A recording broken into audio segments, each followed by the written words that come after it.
When I first did this project, I was going to create a traditional Yupik dance mask and a video along the way to document each step.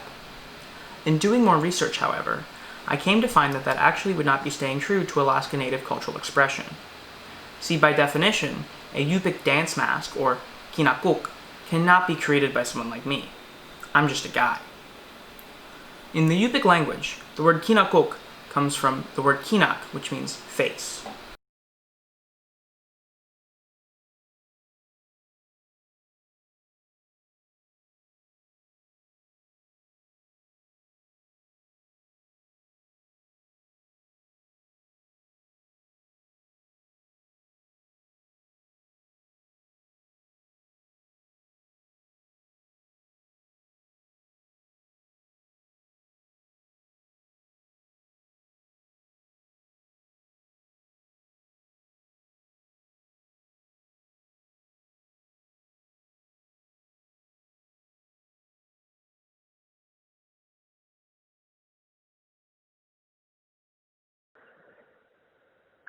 And so I had a couple questions about Yupik masks because I'm doing a project about them. I was wondering if you could just describe just like a general overview of the sort of significance of the masks to Yupik culture. I know in my mother's lifetime in the 30s, there was very little use of masks like they had been used before. So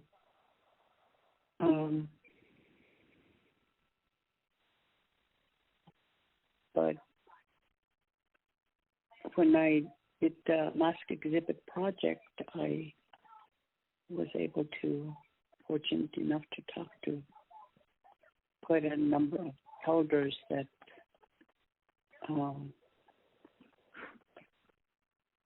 remembered seeing, the mask being used in dance and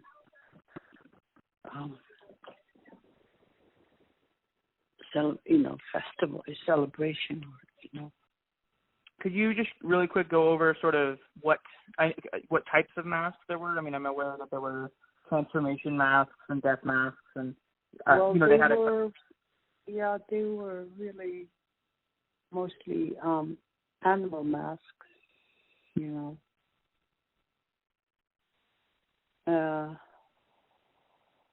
Animals, mostly sea mammals. The animals that we live off of in our region. And some are mythical,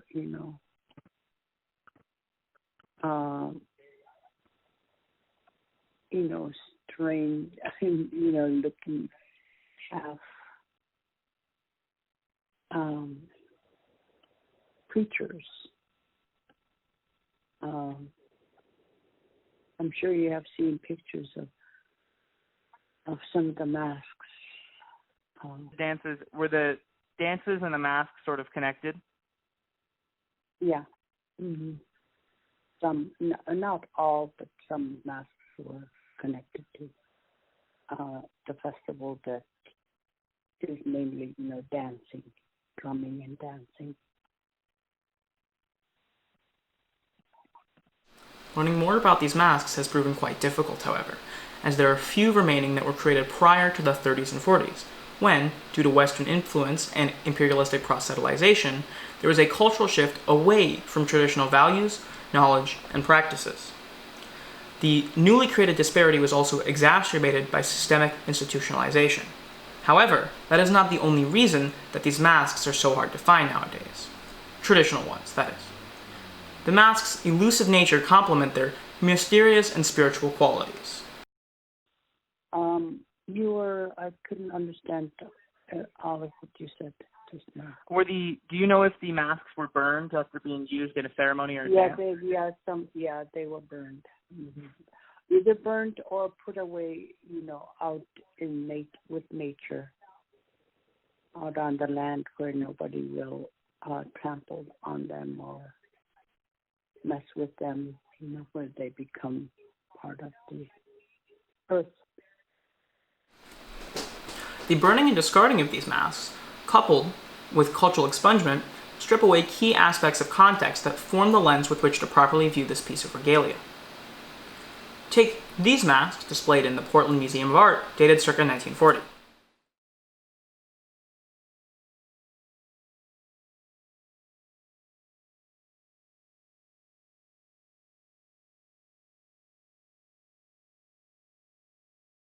Notice the feathers and hoops around them.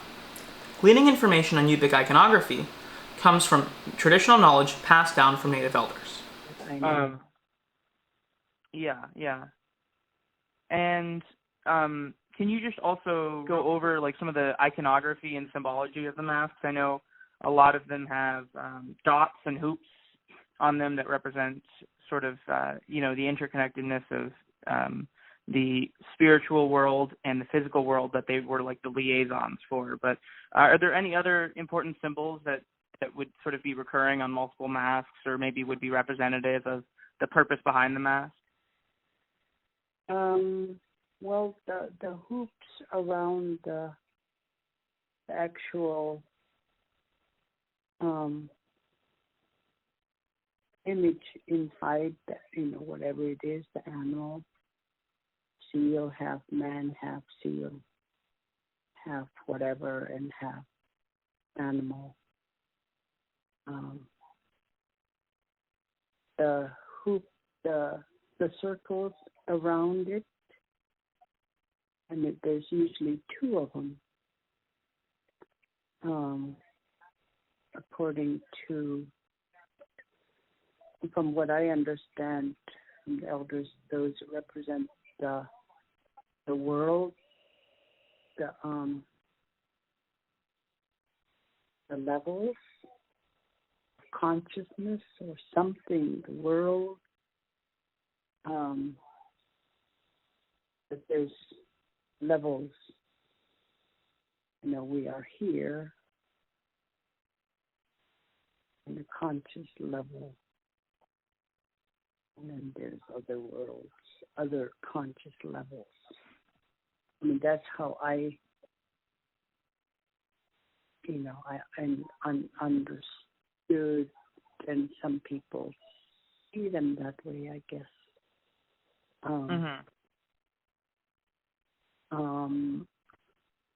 And then the four main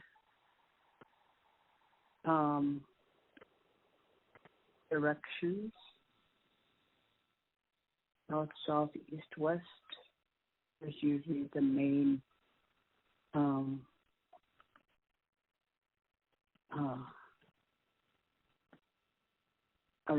around the mask.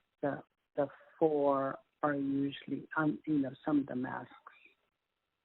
I guess that represented the four winds, or could represent the four seasons.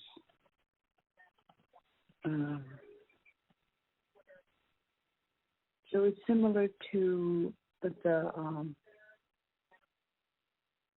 medicine wheel of the Native Americans, and the four directions that they talk about according to their spirituality, iconography. And then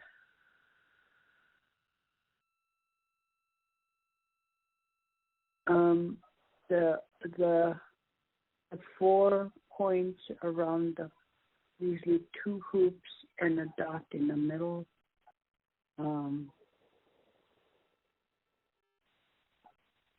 Is a Yupik symbol that's common, that you find in some objects. And many objects in the museum, and that the 4, that's representing the universe.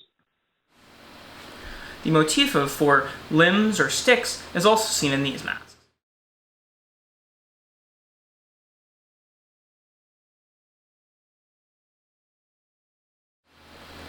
Now, given the intricacity of these masks, and the fact that traditionally they were created with hand tools, shows just how much effort went into creating each and every one of them. Traditionally, a shaman would get the idea for the face of a mask through a dream, or through a vision, or in nature. The shaman would then commission a carver to create the mask, and they would meet with the carver to discuss each and every aspect of the shaman's idea, and make sure that each aspect of that was represented somewhere in the mask. The effort that was put into the creation of these masks is also matched by the effort that was put into the use of them, specifically for transformation masks. And half human, half animal. And I guess people would, I've heard the word transformation masks.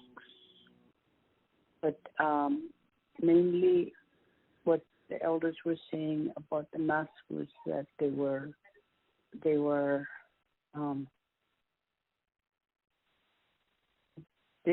almost, they were all connected to shamans. Mm-hmm. And just anyone couldn't make one for presentation. Sure, that's actually. Oh, sorry, keep going. And at the annual festival, when they were so presented. Only the shaman could make one for the festival that was going to be presented. Yeah, they were the only ones that would, and they would even make them or have someone, a carver, carve one for them, but they would give them instructions. I see. And some of the masks, some of the elders say that they would represent their power source or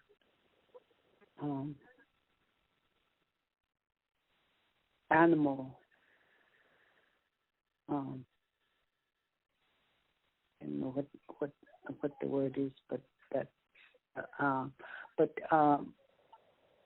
In Yupik, it's the word is Dunrak, and it's that, and the word is not easy to interpret or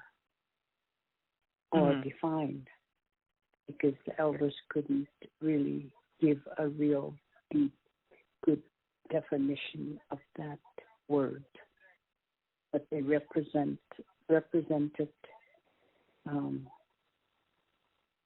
whatever image they came out with is representative of their dunrak, and a shaman could not be a shaman without a dunrak. It's their power source, their power source.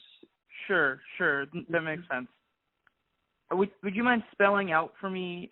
It's because I apologize. I sort of am having a hard time over the phone hearing exactly what you're saying. Is it Dulach? I'm sorry, my pronunciation is terrible, I'm sure. Tuunraq.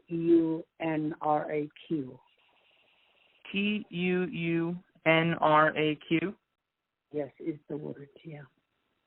Tuunr. Tunrak? Well, you can't, you're pretty bad. It's Dunrak, so you don't try to say it, but that's the spelling, that's the word. Sure. The spirit of the shaman, best known by the Yupik word I cannot pronounce, is imbued into the mask during its creation. The other spirit, or the one the mask was built to communicate with, is then to enter the mask as well during the ceremony. This can be seen on the masks with the combination of human and animal features.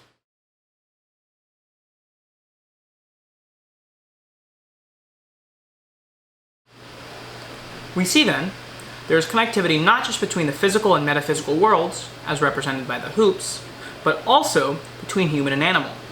It is within the ecology of this metaphysical framework of the interconnectedness of all things, we see that the masks come to represent multiple ideas. These transformation masks were one of many types. While there is no officially agreed upon taxonomy of mask subtypes, traditionally, masks would have been used to mourn a death, known as a death mask. They also could have been used to tell a story. This may have been to make sure that children develop good morals, or it could have been to explain the world around people. And then in their most powerful and perhaps most well-known form was the transformation mask, where masks were used to communicate with spirits. The transformation masks would also be accompanied by celebrations involving feasting, dancing, singing, and socialization. Shuna McIntyre, a Yupik dancer, explained the purpose of these transformation masks as such. The masks were also used to placate the universe, the mystery that is out there. When we carved animals of salmon, we said, "Please, salmon, come to us, we need you." When we carved seals, we're imploring the seals to come to us for our own sustenance. And that's how many of these designs came about. Now, after the dance was done, many of them went right into the fire in the ceremonial house and released into the firmament. And that was that, so to speak, because they had served their purpose. This is where we see the synthesis of multiple native ideas and aspects of cultural expression. These masks were not simply decor, nor were they props in the play. They came to represent key aspects of Yupik celebration and communion. They came to represent a cornerstone for praxis in the realization of Yupik philosophical values, and they became a form of expression and prayer. They gave purpose to Yupik peoples. Debates about the large questions in life have yet to be met with definitive answers, from religion, science, or otherwise. Call it heaven, or a world of spirits, or limbo, or whatever you like. All regalia made in reverence to the unknown serve to quell a deep unease that accompanies wondering where we go when we die, looking up into the vast expanse of the universe on a dark night, or sometimes waking up in the morning. Okay, going to step down now for my pretentious Lovecraftian high horse. This has been my final project on Yupik dance masks, culmination of many hours of research, filming, and writing. I would like to give a huge thank you to Marie Mead, the UIA Yupik professor who I interviewed for this video. She's been extremely helpful in giving me information not just directly, but also as a jumping off point with which to do further research. One of the largest barriers I found in doing research for this project was how place-based much of this knowledge is. Being here in Fairbanks, I'm on the land of the Tenhuatana, or the Lower Tanana Athabascans, which of course is not the Yupik people. However, Marie Mead has really seriously helped me with a lot of that information and directed me to many other places. Thank you for watching.